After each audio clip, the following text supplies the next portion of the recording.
I was in the grocery store checkout line, clutching a bag of apples when I saw it, a text from my husband of 15 years. It said, "I'm leaving you. I've moved to Miami with someone else. I emptied the account. Don't contact me." In that moment, my entire world shattered, and I had no idea how far I would go to get everything back. Before we dive in, I want to know, where are you watching from? Drop your country in the comments and tell me the exact time in your country right now. Let's see who's up with me tonight. I remember my hand shaking so badly the apples fell, rolling across the dirty floor while people stepped around me. My phone screen blurred with tears as I read it again and again, thinking it had to be a joke. "Tom, please, what is this?" I texted, but the message didn't arrive. When I tried to call, it went straight to voicemail, that automated, cold voice saying, "This user is not available." At that moment, it wasn't just about losing a husband. It was the fear that the life I had built, the safety I thought I had, was gone. My name is Emily Carter. I was the kind of woman people described as reliable. The steady mom who baked cookies for school fundraisers. The quiet library assistant who loved helping people find the perfect book. The wife who packed Tom's lunches and ironed his shirts, who made his coffee exactly the way he liked it. 1 sugar, splash of oat milk. We met when I was 28 and Tom was 34, already on the rise in his tech sales career. He was charming, always quick with a joke, making everyone feel like they were the most important person in the room. We built a life in a small craftsman home with blue shutters, a front porch swing where I would drink tea and read, and a kitchen that smelled like cinnamon on Sunday mornings. Our daughter, Sophie, was the light of our lives, or so I thought. When I finally left the store, I drove home in a fog, my eyes stinging from tears, the radio playing some happy pop song that felt like an insult. I stumbled inside, the silence hitting me like a slap. I noticed immediately. The shoes missing by the door, the hooks empty where Tom's keys once hung. And there, on the kitchen counter, in a cruel display of finality, sat my wedding ring. His wedding ring. Side by side. My legs gave out, and I slid to the floor, clutching the rings to my chest as if holding them could bring everything back. When I could finally stand, I opened my laptop with trembling hands, logging into our bank account. 0. Savings? 0. Emergency fund we spent years building? Gone. College fund for Sophie? Locked. I stared at the screen until the numbers blurred, unable to comprehend how someone I loved could erase me so easily. But what I didn't know then, as I sat on the cold kitchen floor, was that this was only the beginning. Tom didn't just abandon me. He had been planning something much darker, and I was about to discover secrets that would change everything. The next morning, I forced myself to go to work at the library. I smiled at the regulars, helped an elderly man find a gardening book, and pretended everything was fine. Inside, I was screaming. I caught whispers by the printer, 2 co-workers glancing at me with pity. "Did you hear?" Tom Carter ran off. Poor Emily. She didn't see it coming. I wanted to hide. I wanted to disappear. That evening, my phone rang. It was Sophie. "Sophie, hi, Mom. I'm just calling to check in. How's Dad?" Me, voice catching, "He's busy, honey. How was your day?" "Sophie, are you okay? You sound weird." Me, "I'm just tired. I love you." "Sophie, I love you too." I hung up and collapsed on the kitchen floor, sobbing silently, knowing I couldn't destroy her world with the truth yet. That night, I couldn't sleep. I lay in bed, staring at the ceiling, replaying every moment. His laughter, the way he used to tuck Sophie in, the vacations we planned, the promises we made. And I realized he was never planning on growing old with me. He was planning his escape, and I was too blind to see it. That's when I opened his old laptop, the one he never bothered to take, and started digging. I didn't know what I was looking for, but I was going to find it. Because if Tom thought he could erase me quietly, he was about to learn that I was done being quiet. Here's the real twist. While Tom thought he could destroy me and move on with his life, I was about to uncover a secret that would flip everything upside down. And I want to ask you, if someone betrayed you like this, what would you do? Would you fight back or walk away? Let me know in the comments. If you want more true, emotional stories like this, and to see exactly how I took back everything he stole, Hit subscribe now. We're just getting started. Last time, I told you how my husband dumped me by text, emptied our joint account, and vanished. But as I sat alone in our empty house, trying to figure out how to survive, I had no idea that the truth I was about to uncover would be even worse than the betrayal itself. That night, I sat on the floor with Tom's old laptop, the one he left behind like a piece of trash, shaking as I opened it. I didn't know what I was looking for. Emails, bank statements, anything that might tell me why. Anything that might explain how the man I loved could become a stranger overnight. The screen glowed in the dark as I scrolled through folders, my heart pounding with every click. At first, it was boring. Work emails, receipts for takeout, fantasy football junk. But then I saw a folder labeled consulting, and something in my gut twisted.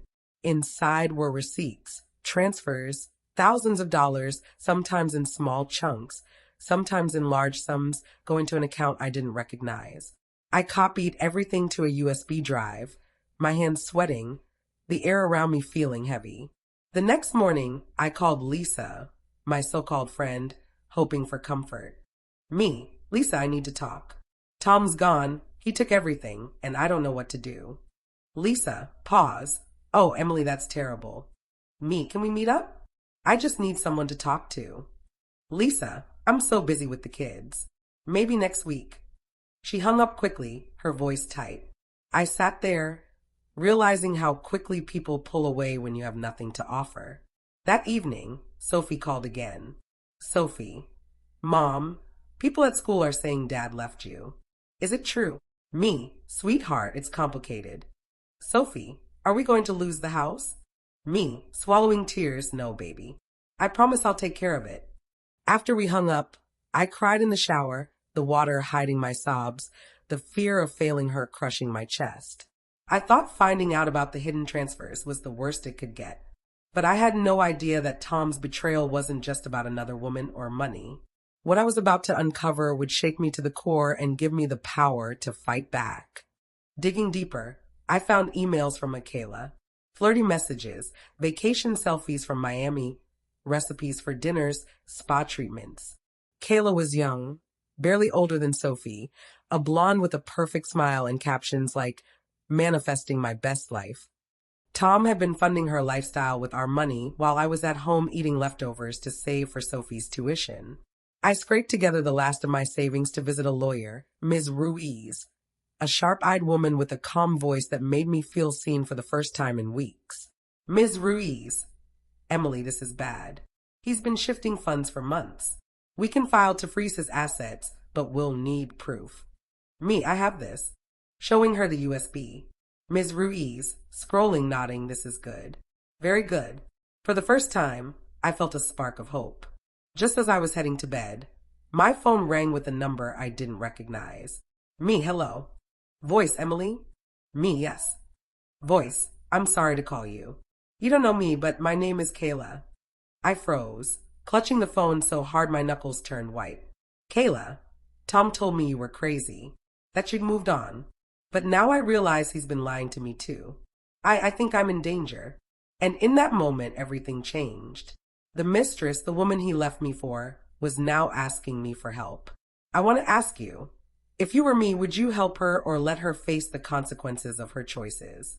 Drop your honest answer in the comments below. If you want to see how I turned this betrayal into the biggest fight of my life, and how I took back everything he stole, hit subscribe now for the next part. More true stories coming your way.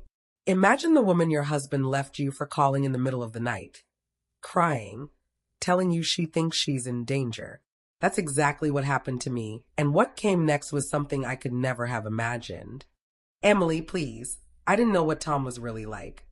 I sat on the edge of my bed, my heart pounding so loudly it drowned out everything else. The woman my husband left me for was on the phone, sounding like a scared child. What do you want from me, Kayla? Kayla, he told me you'd try to ruin him, that you were crazy. But now he's scaring me. He's not who he says he is. Why should I believe you?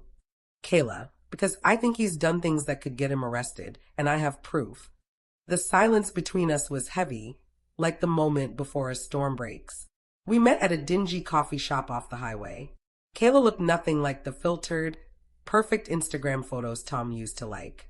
She was pale, trembling, her makeup smudged under her eyes. I didn't know, she whispered, stirring her coffee with shaking hands. He said he loved me, that he was leaving you because you were holding him back. But then he started getting angry, throwing things, talking about how no one would ever control him again. She slid a flash drive across the table. He made me help him hide money. Offshore accounts, crypto wallets, things I didn't understand. I can't live like this. As I drove home, gripping the flash drive, I felt a wave of disgust and pity for Kayla. Part of me wanted to throw it out the window, to let her deal with the monster she helped create. But I thought of Sophie, of the house I was about to lose, of the debt collectors calling every day. Use what you have, Emily. Fight back. At home, I plugged the flash drive into my laptop. I spent hours cross-referencing the data with the files I'd found on Tom's old computer. What I saw made me sick. Transactions to offshore accounts, payments under false names, embezzlement from Tom's company, hidden under consulting fees. Tom hadn't just betrayed me. He was committing fraud, living off stolen money, using me as a shield. I knew if I turned this over to the police, he'd go to prison. But would that give me my life back? I had the evidence to destroy him. But part of me wondered if prison was enough. I wanted him to feel what I felt. The fear, the uncertainty, the shame. And what I decided to do next, even I couldn't have predicted. Just when I thought I was gaining control, a bright pink envelope showed up on my door. Eviction notice. I had 14 days to leave. I sat on the porch, clutching the notice, the cold air biting my skin, feeling like a failure. Tom, you did this. You took everything from me. But then I looked at the flash drive, and something inside me hardened. Not anymore. Ms. Ruiz. Emily, this changes everything. I slid the flash drive across her desk, my hand steady for the first time in weeks. Ms. Ruiz, we can use this to freeze his accounts, file criminal charges, and build a civil case for damages. You could get the house, your assets, even additional compensation. Me, do it. She nodded, her expression fierce. Ms. Ruiz, we're going to make him regret the day he underestimated you. Kayla texted me, asking to meet one last time. We sat in my car, the heater blasting as the cold wind howled outside. Kayla, I'm sorry for what I did. I didn't know he was married when we met. When I found out, he said you were separated. I was stupid. Me, pauses, you were young. I get it. She started to cry, her tears leaving dark streaks on her cheeks. Kayla, he told me I'd be nothing without him. That if I left, he'd ruin me. I looked at her, seeing myself in her fear. Me, he can't hurt you anymore. That night, I stood in the kitchen, holding Sophie's baby photo, remembering the nights I stayed up with fevers, the mornings I packed lunches, the birthdays I decorated cupcakes at 3 a.m. Tom had tried to take everything from me, but I still had Sophie. I still had me. You tried to break me, Tom. Now it's my turn. The plan was in motion. White heavy checkmark freeze his accounts. White heavy checkmark contact his employer anonymously with evidence. White heavy checkmark file for divorce on grounds of fraud. White heavy checkmark take back what was mine. I didn't just want revenge. I wanted my life back. Here's the twist. Tom had no idea what was coming. And as I prepared to take him down, I realized something that changed the entire plan.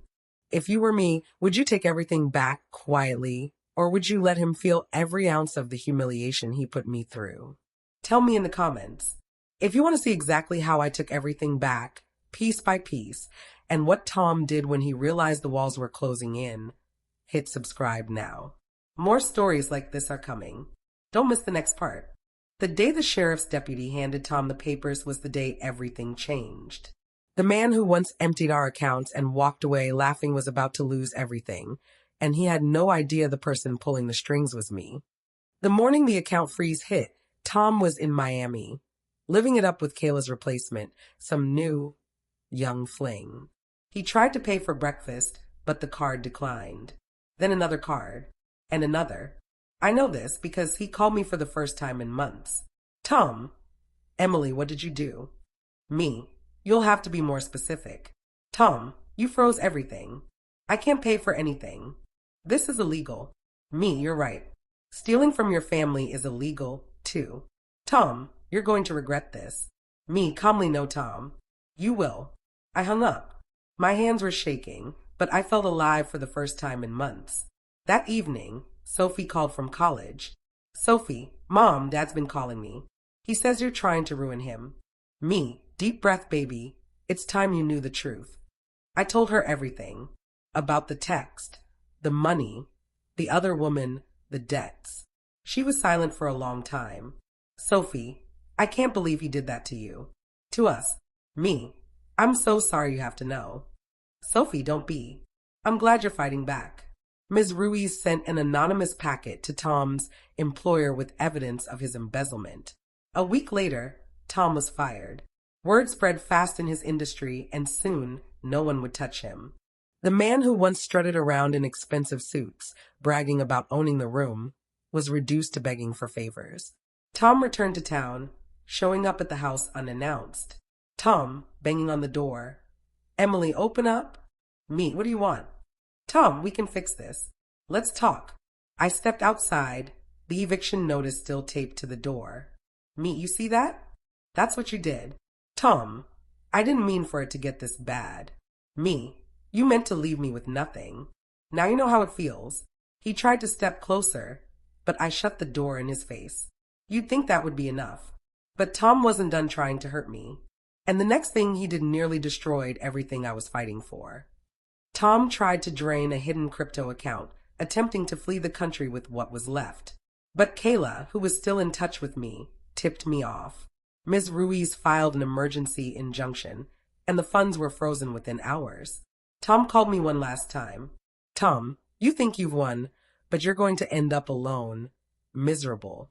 Me, I'd rather be alone than chained to someone like you.